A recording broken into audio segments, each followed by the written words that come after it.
explain this quickly in Arabic? So I want to see your answers in the chat box. Have you ever had something like that? Okay, yes, for sure. Okay, great. So I think everyone agrees with me here. Yeah, that's right. Especially those who teach young learners and those, um, yeah, this type of learners. That's right. I had a listen about articles. Yeah, sure. I don't know the first language. Okay. Especially when it comes to grammar concepts. Okay, that's interesting. Very good. So here we're talking about the use of first language, maybe to introduce that concept in Arabic. If you've ever had that question about what does this concept mean? Okay, so here we're talking about a myth because some people would say that, well, we're only allowed to use our second language or the second language. I mean, if we're learning English, if we're teaching English, so we're only allowed to use the second language in the classroom. So for many years, we've been told that the best English classroom is an English only classroom. But this belief that it must be 100% English is a myth. Okay. So it's not supported by modern research in linguistics or cognitive science. Our students already have a language system in their brains, and you know that. The first language can support learning English, not stop it. So I want you to think of it like building a second floor on a house.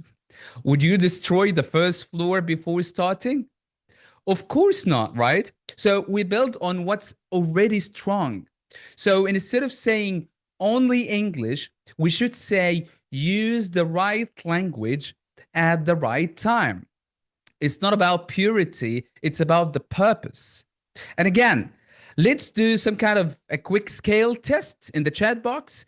If 1 means I use only English all the time, and 10 means I use Arabic freely whenever needed, where would you place yourself? 1, I only use English all the time, and 10, I use Arabic freely whenever needed. I want you to drop where you are. Where would you place yourself? So looking at the chat box, again, a variety of answers because we come from different contexts. We teach different age groups. We have different learners. Yeah, that's right. And we might have different first languages here, right? Because I don't think that we only have teachers from the MENA region. 10, okay, 5, 10, 4. Okay, that's good. So we have a lot of rebels here. Yeah. Yeah, challenging the myth of 100% second language use. Okay, very good. 224 messages. That's amazing. 1, okay. 10, especially for beginners. Okay, very good. When a supervisor or a colleague visits your classroom, we have to use English only. Okay, I can see where you're from. Very good. I use body language with English and 30 Arabic at the beginning. Okay, very good. Very good. Well, you can see there is no perfect number and it depends on your students and your goal, right? And today I'm going to challenge this myth, and my research is based on a study made by some of the experts and linguists. And well, it's the science behind the idea. We're not only talking about from my own perspective. So a recent study made by some of the researchers in 2023, and it found that stronger first language skills like vocabulary, grammar, reading lead to stronger second language comprehension. So even when the two languages are completely different, like Arabic and English, this means that improving students' Arabic fluency and Arabic literacy actually helps them understand English texts better. So the first language doesn't block learning, it builds it. Okay, so think of it like the building block. So we put them on top of each other. So if we help the students make connections between the two languages, we help their brains process meaning faster and more deeply. So when I read that, I thought maybe the problem isn't that students use Arabic. Maybe the problem is that we teachers sometimes don't use it strategically. Do you agree or disagree? Is it about how we use the first language in the classroom, or it's about not even using it at all? So let me check the chat box for that. Okay, agree, totally agree, I'm not convinced. Well, okay, agree to use it, exactly. Of course, we have different perspectives, and I completely see that. Okay, very good. Okay, that's amazing. I really like to see that kind of interaction. It depends. That's right. Okay. Maybe we should focus more on using what we already have strategically, not only depend on something we've heard from someone else or that is written in a book by someone who maybe haven't had that experience to work with your learners, right? So today we're talking about how to use the first language strategically. And my first point is, why should we use it? Why should we use the first language in the classroom? Well, there are four big reasons. Okay. And the first one is for responding to the learner's needs. It's for responsive teaching. The priority for any teacher, whatever the context he's in, is responding to the learner's needs, right? Even in writing lesson plans, I always say, teach the learners, not the plan. Okay. So when you use the first language in some situations, okay, you can respond to the learner's needs, maybe in the moment. Maybe if you're giving them some kind of activity and you're asking them to work together, you can allow them to use their first language to facilitate comprehension between them or interaction between them. So number one is responsive teaching. Sometimes learners need some explanations, and sometimes the second language fails to provide them with that. So that's when we need to use the first language. The second reason is to overcome learning difficulties. So we try to reduce confusion with a short, clear explanation. And we will go through lots of practical examples in this presentation. Number three is reducing the affective filter, and it's a hypothesis suggested by Dr. Stephen Krashen. And it talks about the level of anxiety. If your affective filter is high, you're not able to produce or learn. If it's low, you are so much productive when learning the language. So again, sometimes we use the first language of the learners to reduce anxiety, to lower the stress level, so they feel comfortable, so our learners feel comfortable in the classroom. And finally, we use first language in the classroom for more effective classroom management and discipline. Sometimes the first language can save time and keep discipline clear. So the key idea here is we use the first language strategically, not all the time. I'm not asking you to go to the classroom every day and just speak Arabic with them or speak your first language. This won't work. Okay. So I want you to think about yesterday's lesson, for example.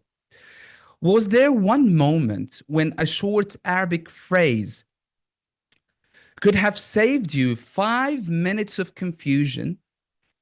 What was it? I want you to drop this in the chat box. Okay. This happened. Okay, very good. So what was that word? Yeah, idioms. That's a good answer from Sarah. Good, good. Okay. Okay, it's the last resort. I completely agree with you. Uncountable nouns in Arabic. That's great, Hajar. Okay, very good. Works with beginner classes. Amazing. That's right, Huda. Uh, okay. Globalization. That's really good, Ola. Oh, yeah, that's a word. I still remember when I had to teach the word civilization to grade 4 students, and some of those students didn't have any idea about the meaning of this word in Arabic. So imagine this. Okay, shagaf, passion in Arabic. That's right. Very good. Amazing answers. So everyone, yeah, so we all have those particular moments when we have to use the first language strategically to help learners understand what we're trying to convey in the classroom. So again, we're talking about responsive teaching, and think of something like when you're teaching a group of pre-intermediate level students, we're trying to see this in practice, okay?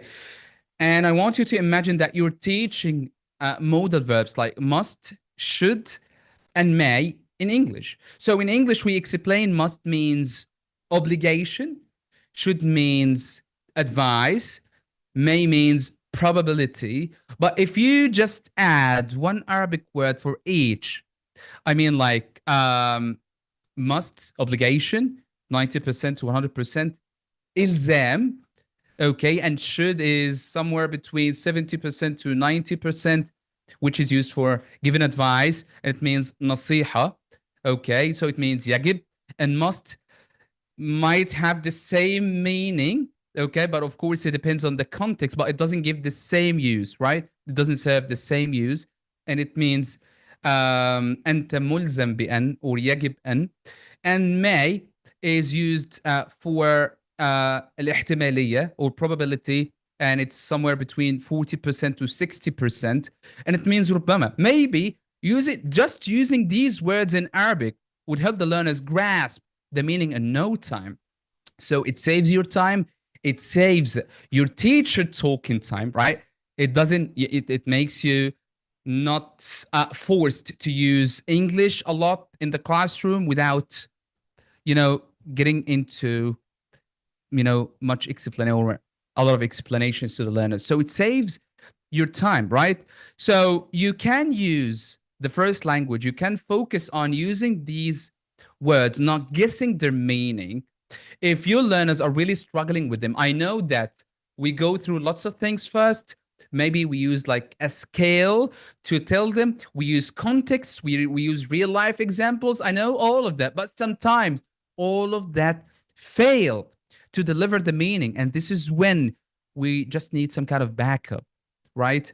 And backup from who? From the learners themselves. Okay, they have their own language and they can depend on it to understand the second language we're trying to introduce to them. So that's what I call using first language to support, not to replace learning. Okay, so my question to you right now, and I know that most of you would recall lots of grammar structures. So can anyone think of another grammar point that is easier when you link it to Arabic meaning? Just drop it in the chat box.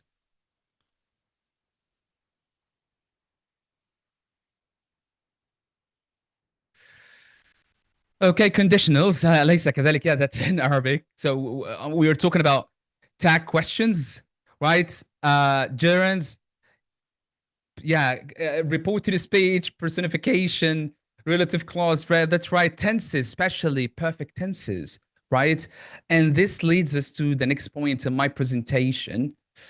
Yeah, conditionals also. Some learners, really feel that they are difficult to grasp, whatever you do. So again, we're trying to make the teacher's life easier. We're not trying to convince everyone that only depending on the first language is the salvation. We're using it as some kind of support in the classroom because, again, our priority is supporting the learner's needs and responding to them. So we're trying to overcome the learning difficulties. When learners face difficult concepts or long instructions, they experience cognitive overload. So their working memory becomes full and then they don't understand anything. So we're trying to use the first language here as a cognitive bridge to overcome the cognitive load. So, for example, in concept checking, the problem sometimes when you feel that your learners do not understand what you're saying, so you try to say, do you understand? Maybe you can use the first language for the single most complex piece of information. So instead of just saying and repeating the question, do you understand? Maybe 5 times, translate the key instruction once, only once, It saves energy for thinking about the task, not the language of the instructions. Okay, so let's take a look, for example. If you're asking the learners to choose the correct answer and you see a student who doesn't look like um, that he understands exactly what he's trying to do, and even modeling doesn't work, using ICQs, don't work with that particular student, you can just say اختر الإجابة الصحيحة. One small bridge, big difference.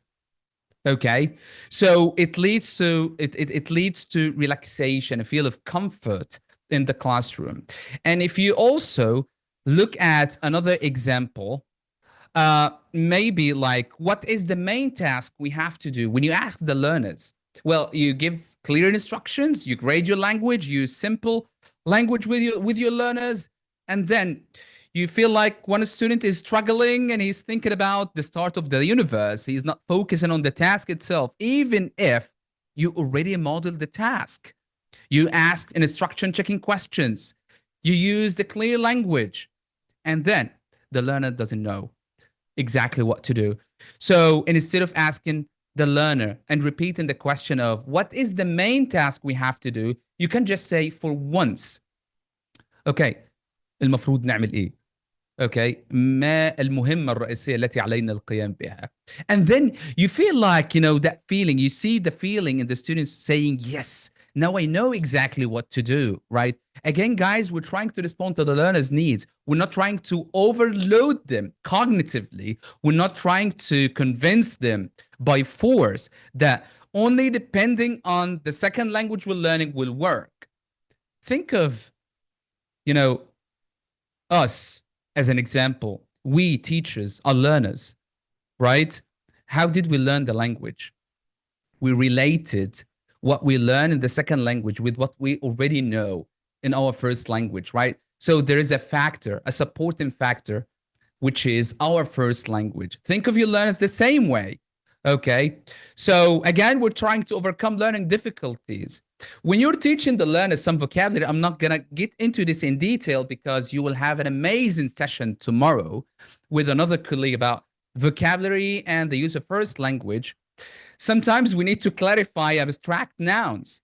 Some words like integrity, justice, or kindness are very abstract, right? So if you just say integrity means sticking to moral values, that's good. But if you add the Arabic word nazaha, maybe, okay, well, it will make sense, right? So the problem, some abstract nouns need lengthy explanation. So whatever you do, no matter how much you speak, well, it's not there. Okay, the students cannot grasp it. So use the definition in the second language, followed by the meaning in the first language in only one word. So for example, integrity means nazaha, right? So that's the meaning of the word integrity, sticking to strong moral values like honesty, fairness, and responsibility. So keep repeating it and keep coming up with concept checking questions. How can you deal with that? You will have to bring, yeah, I know. You will have to bring something relevant to the students' personal lives, maybe a simple example. Okay, that's very good. Okay, you have to make sure that the students got that example clearly. Okay, that's good. And guess what? The students cannot use the word. Why? Because they can't understand its meaning. They don't have the meaning yet, right? So again, you use the first language as some kind of support. Okay, and then you get the aha moment from your learners. Now we got it. Okay, so again, I want you to think of one abstract word you had to teach to your learners, and you have found it really difficult to teach to your learners. That's right, and that's Sana. That's right. Amazing answer from Sana. The word integrity might mean different things in Arabic, and that's another problem. Okay, tent, resilience, amazing. But I know we can all relate to resilience, right? Flexibility, faith, generation gap, customs, resilience. Thinking about the word customs, I recall an experience teaching grade 4 students, and that was a very long time ago. And it was the word civilization again. And I brought some pictures of the Egyptian civilizations, the pyramids, buildings, and life features, music, and everything, the army. And I introduced the meaning, the definition of the word civilization. I tried to use concept checking questions. And guess what? They didn't have an idea of what it meant in Arabic. So I had to use the word hadara, the meaning in the first language. Okay. And again, followed by some other words like maybe every country that has a system, organizations, right? Different things related to culture and all of that stuff. So I think that would make the student's life much easier. And instead of just sticking to the second language. Okay, very good. So another thing other than vocabulary is grammar. And when we're thinking of grammar, I think we can recall perfect tenses as Arab, first language speakers of Arabic, right? Because we don't have such tenses in Arabic. So whatever you do to connect what we have in our own language with the present perfect concept, I mean, it acts like a bridge that connects between the past and the present. Some learners keep confusing it, right? And they confuse it with the use of the past simple, right? Because in Arabic, either we have things that happened or are happening now or will happen in the future. So it's not that similar. Exactly, that's right. And we also have a problem with irregular verb forms in the plural forms, right? And when we add s, es, ies, ded, or ied. So grammar is another area where first language helps a lot. Okay, so take, for example, an example like I've lived here, and it's in the present perfect. Okay, so this action, and instead of saying this action started in the past and continues until now, okay, and use a timeline, some learners also fail to understand that. So we can follow it with the use of first language to highlight the time connection. Okay, so yeah, so we can say this is an action that started in the past and is still happening now. You can use a timeline to clarify the meaning, and you can also add that it is حدث بدأ في الماضي وما زال يحدث الآن. So just show them a bridge, write the word past, the word present, and say that it connects them together. Okay, so use the first language to support the student's understanding of your grammar teaching. And then you get the aha moment from your learners, and you feel like they really got the meaning and they are able to use it in meaningful contexts. Okay, so again, just think of it. Think of the first language as a supporting factor, not something that would make you lazy, that would make you just rely heavily on it in the classroom. Okay. Okay, very good. So moving from this to something else that will help you as teachers overcome cognitive load for your learners. And here we're talking about reducing the affective filter. So sometimes your learners do not speak because they are scared to make mistakes. And if we are trying to go through the reasons why our learners facing so many problems or so many obstacles when producing English, well, we will have a lot to say, right? But here we're talking about anxiety and the fear of making mistakes. So again, you need to understand that sometimes learners' anxiety levels blocks learning. And this is what Stephen Krashen called the affective filter. Okay, so instead of asking the learners to share ideas together, okay, and force them to just depend on the second language 100%, you can allow them to use the first language for generating ideas or for peer check to check in the answers together in pairs.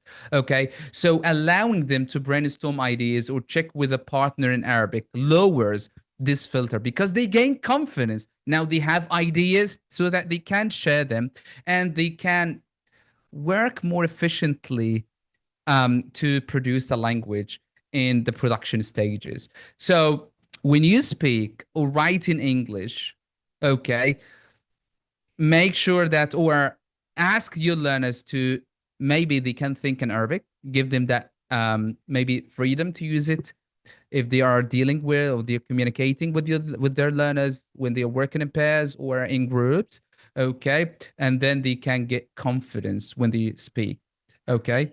So again, learners will feel so much comfortable, their anxiety levels will reduce. I mean, we will reduce the affective filter when we allow them to use the first language in their discussions with their peers, when they are giving feedback to the partners. But we should tell them from the very beginning that the production, the outcome should only be in English because this is what we are here for in the classroom, for learning English and learning how to produce it for the outside world, right? Because language doesn't only exist inside the classroom doors, it exists out there where we have to communicate with other people's, whatever the nationality is. Okay.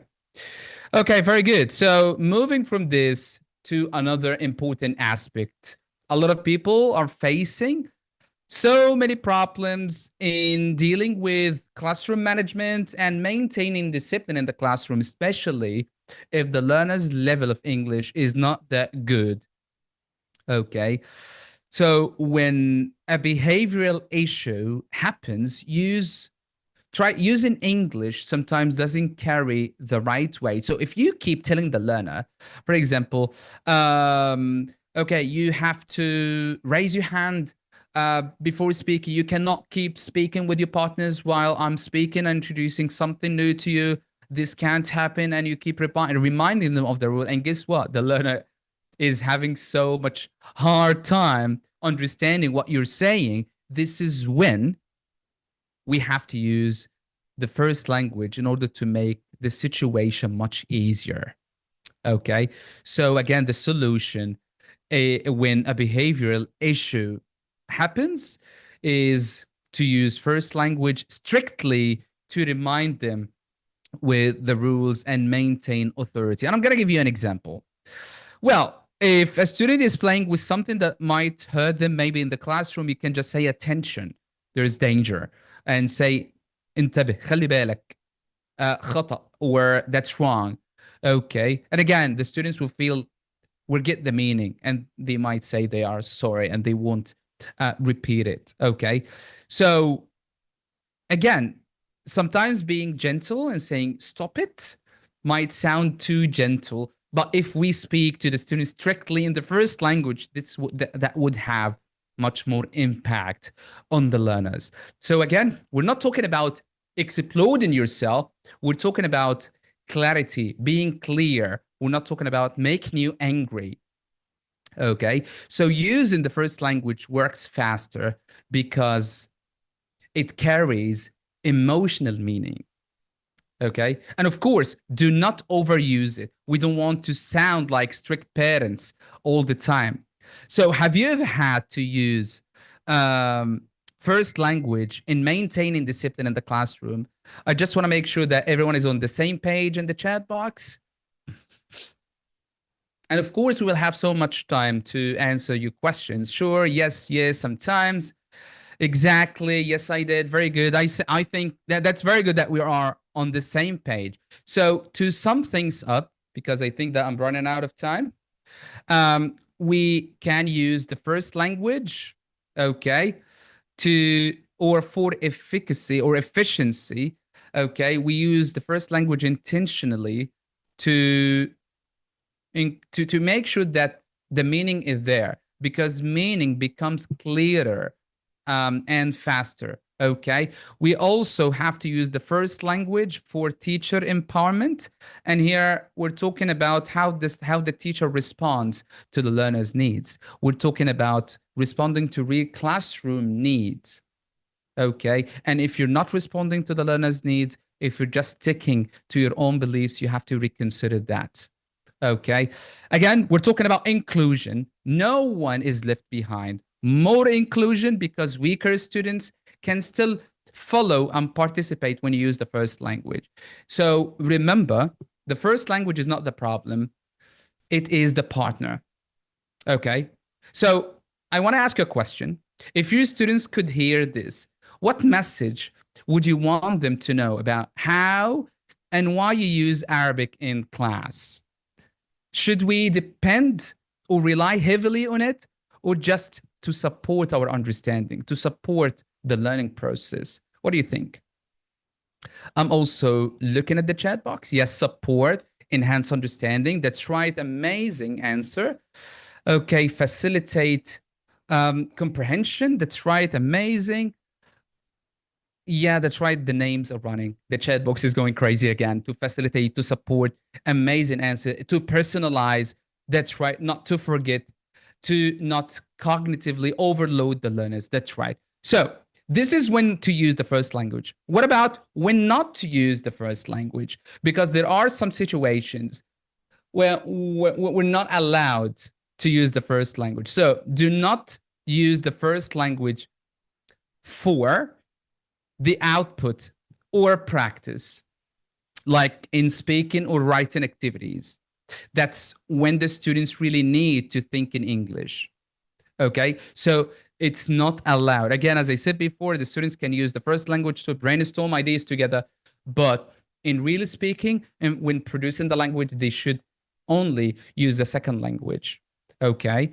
Also, do not use the first language for teaching guessable words. Yeah, one of the most successful techniques in teaching vocabulary and clarifying the meaning is guessing the meaning of the words from context.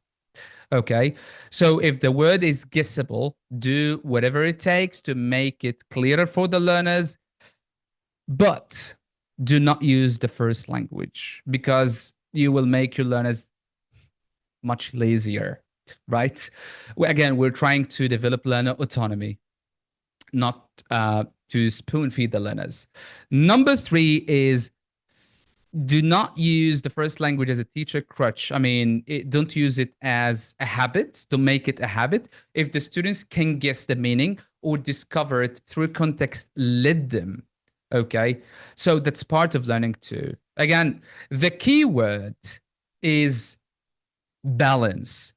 Use the first language to clarify the meaning, not to replace learning. Okay. So can you think of one activity you always keep 100% in English? Maybe a speaking game or a role play? I just want to see your contributions in the chat box. Free discussions, role plays, speaking roles. That's right. Very good.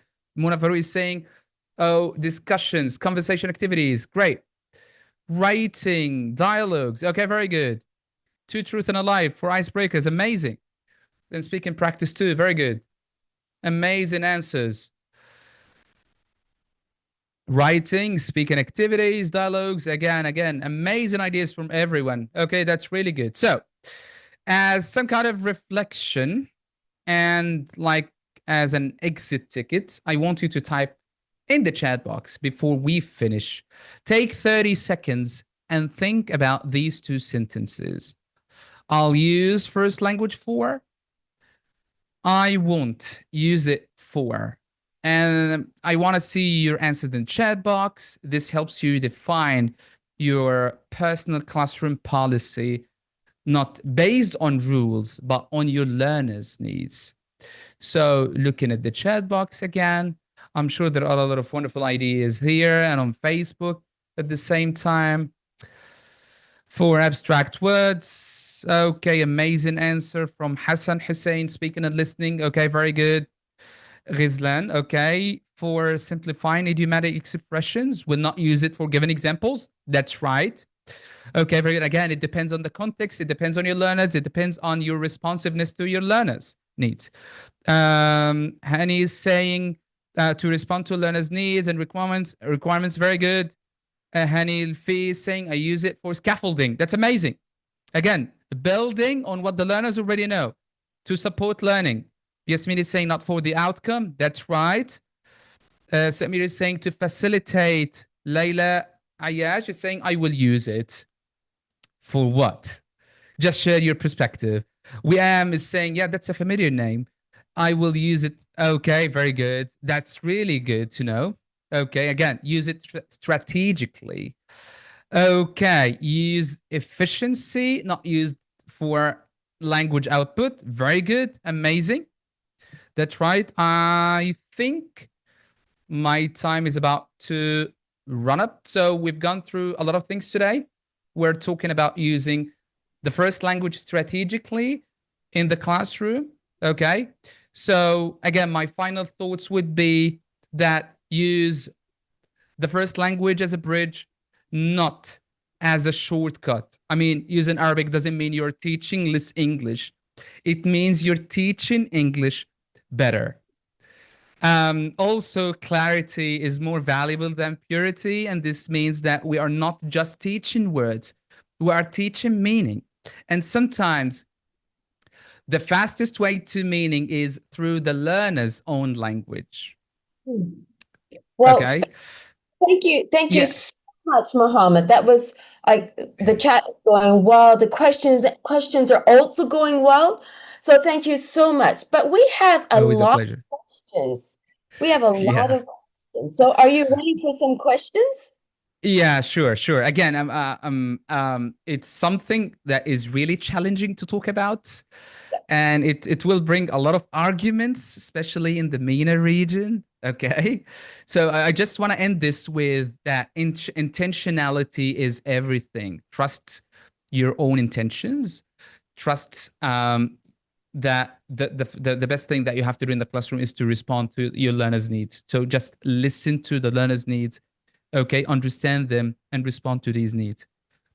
Hmm. I'm ready for questions. These are the references and resources for my presentation, and they are from Atkinson, Krashen, Nation, Swain, Lapkin, and lots of famous linguists. And so if you're curious, these readings are great starting points for exploring how bilingual education really works. And before getting the questions from Anne, I encourage you to stay connected through the British Council teacher communities on Facebook, LinkedIn, and WhatsApp. Join webinars, share your classroom stories, and keep learning together. And now I'm 100% ready for questions. All right. You have a lot of questions in the Q&A, lots of really Yeah, interesting ones. I So, know. Yeah. yes. So there is some questions about how can we use L1 when we're working in a situation where students don't have a common L1. Like, for example, where I am in Malaysia, there are Mhm. many languages spoken here. And so how can we use L1 if we're working in situations where there is more than one common first language? Well, that's a very good question, to be honest, because a lot of teachers who work in international contexts, they deal with learners whose first languages aren't the same. So, and of course, the teacher is expected to be responding to individual learners' needs. So, my piece of advice here is that the teacher should have some kind of one-to-one meetings with those learners, okay, because he or she needs to respond to the individual needs of these learners. And again, she can also, or he can use examples from different cultures in the classroom to make sure that everything, is just there, is personalized for all learners. So again, have one-to-one meetings with those learners. Make sure that you use a variety of culturally appropriate materials and examples to fit in with the needs of those learners. Well, thank you. We've got several comments in the Q&A about situations where L1 is really not encouraged in the classroom. So how Yeah. do we, there's been a lot of general questions about this. How would you suggest people work in situations where the L1 is really not encouraged in the classroom? Well, I've been through this a lot in different teaching contexts and in different places where I worked in. And one good solution is that if you are not able to convince the management that we should include a limited use of the first language in the classroom to support learning, you can use the help of other teachers who teach other subjects in the first language, and they can, provide the translations maybe. And there are supporting teachers out there. They can do that for you. So if you are not allowed to do that by yourself, you can use the help of other teachers. And then you are complying, to the rules and policies of your organization. But again, try to make sure that you have regular meetings with the management and share some classroom practices, share some real examples when you had to really use the first language and share the impact. Okay. Engage them in those experiences until you convince them. Yeah. Yeah. So there's several questions here. There's one question about is that sometimes this one teacher saying that sometimes they get confusion when the students don't understand the concept, and so they have to spend a lot of time explaining concepts. So would this be a situation when using the first language be a more appropriate action when dealing with the situation? What do you think? That's a really tricky question, because using the first language cannot be the first option you would go for when the students fail to understand. So again, we try to use simple language. That's number one. Okay. Number two, use personalized examples. Use real life examples. Okay. Depend on authentic materials where the language is used naturally outside the classroom doors. Okay. And then try to use some other teaching aids that would make the learners understand the meaning. For example, the most and the simplest example when we're teaching English grammar tenses, for example, we use timelines, right? So we use timelines, yeah, obviously. For example, when we're teaching the past simple tense, so we use a timeline that indicates that the action happened and finished in the past, right? Okay, so use a timeline. If it doesn't work, okay, concept checking questions are there to make sure that they understand or not. And instead of asking that question of, do you understand? Because the obvious question will be yes, but obviously they don't get it, right? So if you fail to convey the meaning with whatever you have in the classroom, now you can use the first language. And again, in just simple words, do not try to make the medium of instruction is in Arabic in the classroom, because wouldn't help the learners get exposed to rich environment of the English language. So we have about 2 minutes left, and I've got one more. It's like a summary question. So what would be two main reasons why we should use L1 in our classrooms? Okay, number one. Yeah, that's maybe to sum things up in this presentation. Number one, you need to use the first language strategically when it's really needed after you fail with the other options that you have in the classroom. Okay, so you use it to facilitate your instruction, to make everything clear for the learners, to provide the learners with a comfortable learning environment. You don't want to overload them, okay, with English everywhere, and thinking and expecting that everything will go really well because I'm just speaking English. No, you don't want to overload them. Just make their life easier, and also your life will be much easier if you use the first language strategically, because you won't be speaking until the world ends, to explain some concepts. Or when you try to maintain discipline or deal with behavioral issues, again, the first language has that emotional connection to the learners. So use first language when it's really needed, not when you feel lazy to use it. I think that's a good point. The first language when it's needed, not because you just want to take an easy way out. Well, exactly. I mean, well, that's actually bringing us to the end of this absolutely amazing webinar. I mean, the chat has been amazing. The content of the webinar is amazing. And thank you so much. Thank you so much for the whole webinar. So thank you once again, Mohamed. And Always a pleasure. back behind. So we have Mel and Hend on Zoom. Whom is back there? Please remember, everybody, we have one more webinar coming up. Our next webinar is about coaching and coaching inspired strategies for inclusive learning by Rehan Mustafa. So we will see you then. Thank you, everyone, for being with us and participating in this really, really great webinar. Thank you so much, everyone.